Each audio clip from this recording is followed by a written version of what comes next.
We got the evidence from the scene, but there's a lot to uncover beyond that, so we called the liable parties down. We need to take their statements. Hi, I'm Bhindo and I'm a Senior Investigation Officer with the Occupational Safety and Health Division of MOM, and I have been in the division since 2017. Hi, I'm Lucas here. So I'm also a Senior Investigation Officer with the same division. I joined the division since 2019.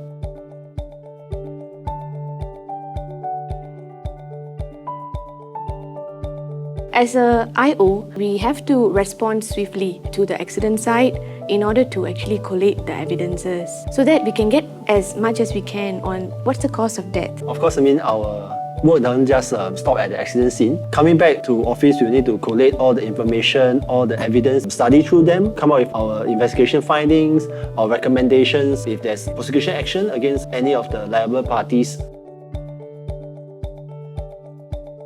Wow, IO works are never routine. We had to be prepared to respond to anything because cases will come. It is not something that we can plan for. We got the evidence from the scene, but there's a lot to uncover beyond that, so we called the liable parties down. We need to take their statements. Sometimes we are not calling them down just because they did something or what. Sometimes we just want to establish what their general works are, to understand their work processes. You have to be mentally prepared to access any kind of site. Suddenly when they say there's an accident, they just say maybe fall from height. But when you look up, when you go there, it's fall off from the crane. Then you probably need to get up there.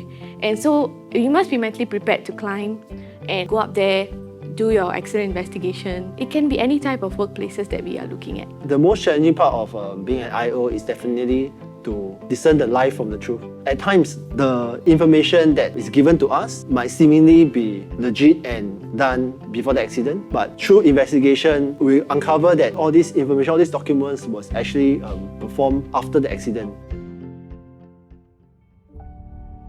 There was this one case. It's memorable because it was one of my first cases. He was a local guy, he was young, he was in his 30s. He's actually a technician. And he got stuck in a machine and then he passed away. So when I went there, it was quite intense because he was still lodged into the machine, but he was pronounced dead at the scene. Why is it in a way memorable? Because the more you dig in about him, you find out that he was trying to further his studies. He had plans for his future, but because of this workplace accident, it's gone. And then at first hand, when I saw the family at the court, that's when it really struck me that they had no idea what actually happened to him at the site. The raw emotions they showed at the court because they saw what happened to him, that's when it really hit me that it's a big loss. And in a way, what I do, it kind of brings a closure to the family because they can find out the key facts. What is the cause of accidents? They are able to actually, in a way, get a closure. For myself, one that involved actually a fellow Singaporean. For that incident, he was actually trying to recover the track of a machine when he got struck by a lifting gear. What hits me for that case was that he passed away just a day or two before his child turned 1 year old. This let me understand the importance of life itself. I, being a parent myself, knows that kids grow up definitely need a complete family. Looking at this, it keeps reminding me that my job is important in preventing a reoccurrence of any accident in the workplaces. This is a mock accident scene that we have behind us. So we are going to show you how we go about doing our investigation at the scene. We spoke to the supervisor on how the accident actually occurred. So he said that he assigned the deceased. He's a technician. He is supposed to fix a lamp. So he's provided with a ladder and things like that. So it's a pretty straightforward work activity actually. So now you can see that we are in a different outfit. Given that this is an office building, so we are in our inspection tees. So let's go. Yep.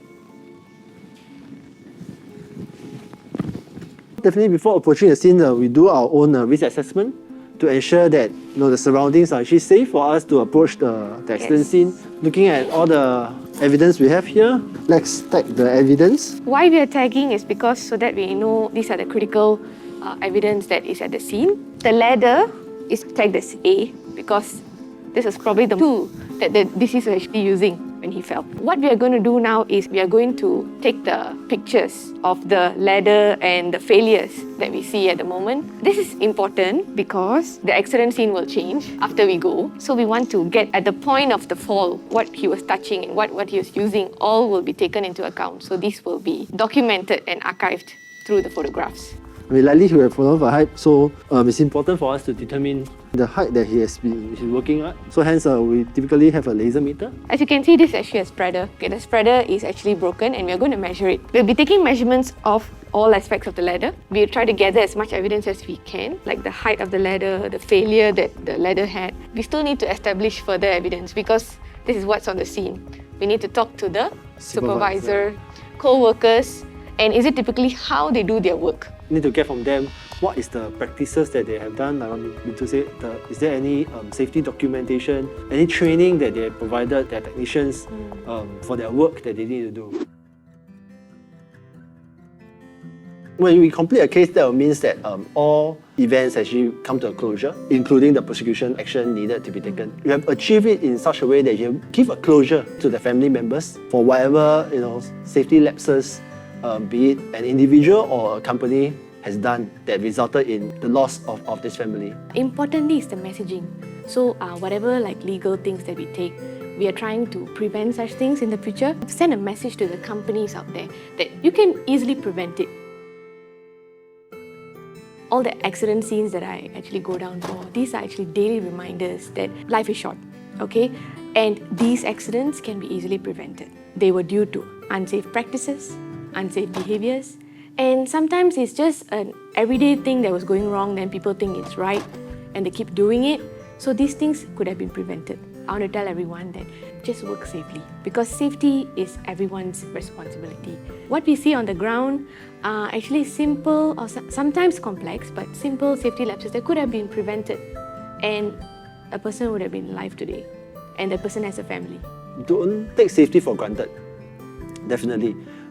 Don't just find that, when you want to do any work that, this might be a faster way of doing, might be a bit unsafe, then you just go ahead and do it. You never know what will actually happen. One thing important is before you start work each day, you got to have this plan in mind that at the end of the day, you want to go back to your family safe and in one piece.